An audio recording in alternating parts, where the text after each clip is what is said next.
What's up, you guys? It's Graham here. So I want to talk about today the future of being a real estate agent, and if this is one day going to become an industry that's going to be obsolete, somewhat like the travel agent.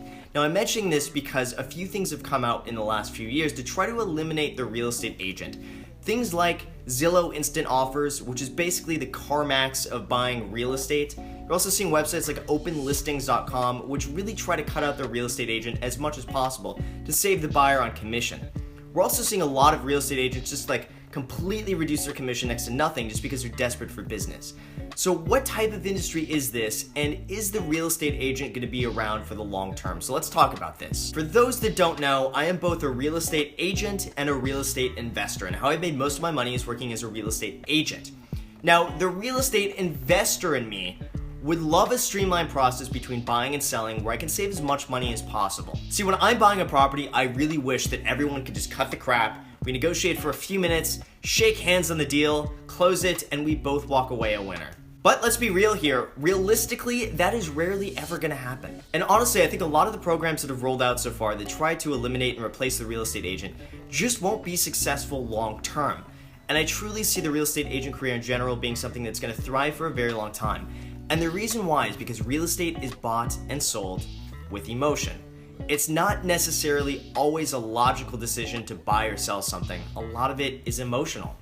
It's something that you're spending a lot of time on. It's something that you're going to be spending a lot of time in. It's going to become your home. It's going to become almost an extension of you. And for that reason, I feel like most people, I'd say the majority of people, need a bit of a human connection when buying a property.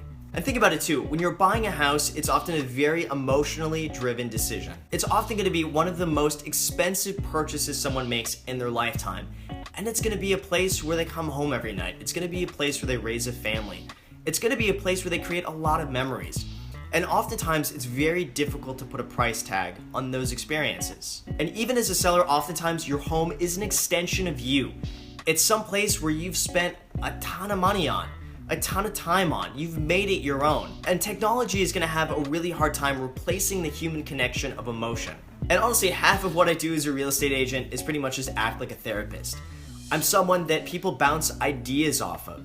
People rely on me for my experience and my opinions about whether or not a property is a good deal or what they should do to make the property exactly how they want. I'm also someone they can trust for advice and techniques for getting the highest price possible as a seller or the lowest price possible for a buyer. And it's really important as a real estate agent to objectively look at how someone is feeling and then be able to get them exactly what they want. So let's take the website openlistings.com as an example. They pretty much have an in-house team of agents that handle every step of the process. So it's almost like the assembly line of real estate agents. If you want to see a home in a certain area, they have an agent there that's dedicated to just showing homes in that one area. Then when you're ready to make an offer, you have another agent that just does offers. That's all they focus on. Then every step of the process, you have a different agent handling a different aspect of your deal. And this, for them, promotes efficiency. And then because they promote efficiency and they have one person doing each part of the deal a lot quicker, they're able to cut back on their commission. Now, the problem I see here is that you're basically relying on a complete stranger to show you a home, and you have no idea if this person really has your best interest at heart or what they really know about a deal. You're also relying on a complete stranger to basically handle one of the most expensive purchases you're gonna make in your lifetime. You're really going into it without knowing how competent the agent is on the other side and if they can really negotiate the best deal for you. Even though you might save 8 grand, does saving 8 grand mean you might overpay on a home by 20 grand? A good real estate agent will always be able to either save you the money on the deal or get you the deal in the first place and generally pay for themselves. So the buyer that wants to work with a site like that to save 6 grand is twofold. One, it's not the buyer I want to work with. And two, it's a buyer that doesn't understand the value that a real estate agent brings. The thing is, as a real estate agent, you need to effectively communicate your value and why you're worth what you're paid.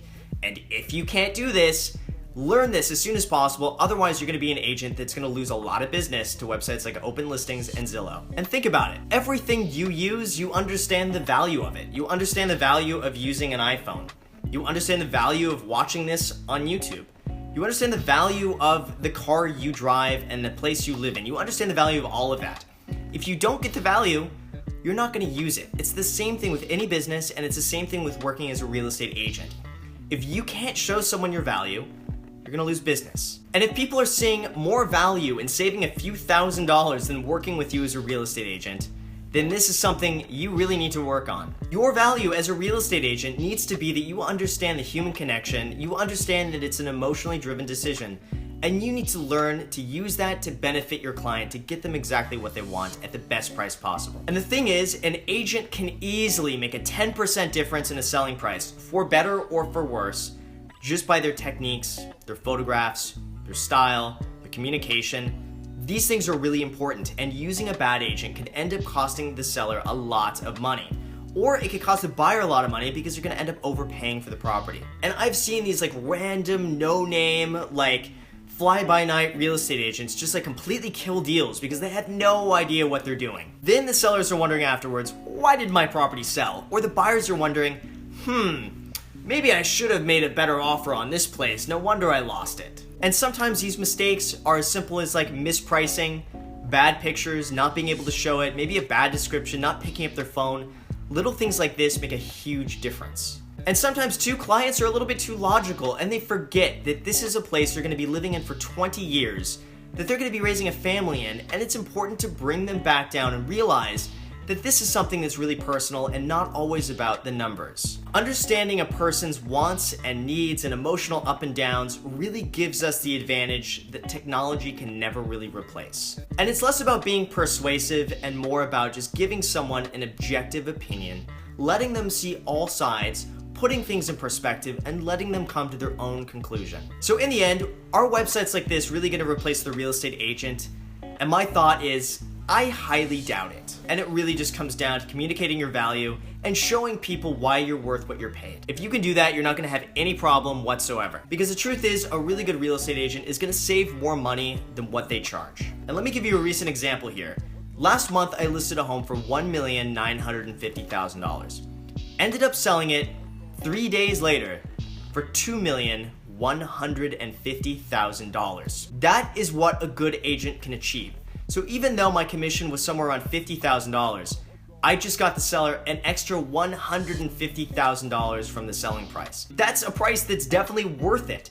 If you would pay an extra $50,000 to make an extra $150,000, that's a no-brainer, and that's the value you have to communicate to all of your clients. Now, a bad agent might only charge $25,000, but if they get you $1,950,000 for it instead of $2,150,000 for it, you just lost money.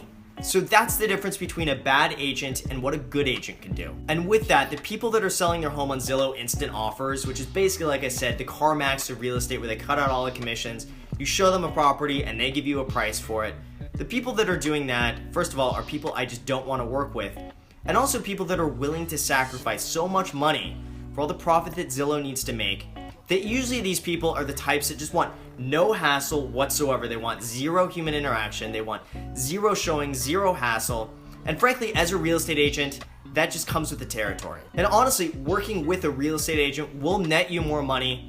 But sure, you're gonna have to pick up your phone every now and then. You're gonna have to deal with people every now and then. You're gonna have a little bit of hassle.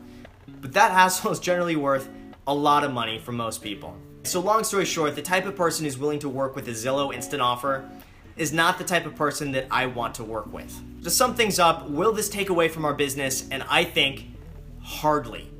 I think the level of impact that these websites are gonna make is gonna be so minimal. I think any agent worth their salt who's able to communicate what they offer to a client isn't gonna have any problem and isn't gonna lose any business from this. Plus, I think that someone has to be in a very unique situation to want to take a Zillow Instant Offer at a price that's well below what the home is worth. So I honestly believe from here on out, becoming a real estate agent will be a thriving career, and I can't see anything really impacting that in the foreseeable future. As always, you guys, thank you so much for watching. I really appreciate it. If you haven't already, make sure to click the subscribe button and smash that notification bell so you're aware when I upload videos, you don't miss out on anything. Also, feel free to add me on Snapchat and Instagram. I post there pretty much daily, so if you want to be a part of it there, feel free to add me. And thank you again for watching. I really hope you enjoy this, and until next time.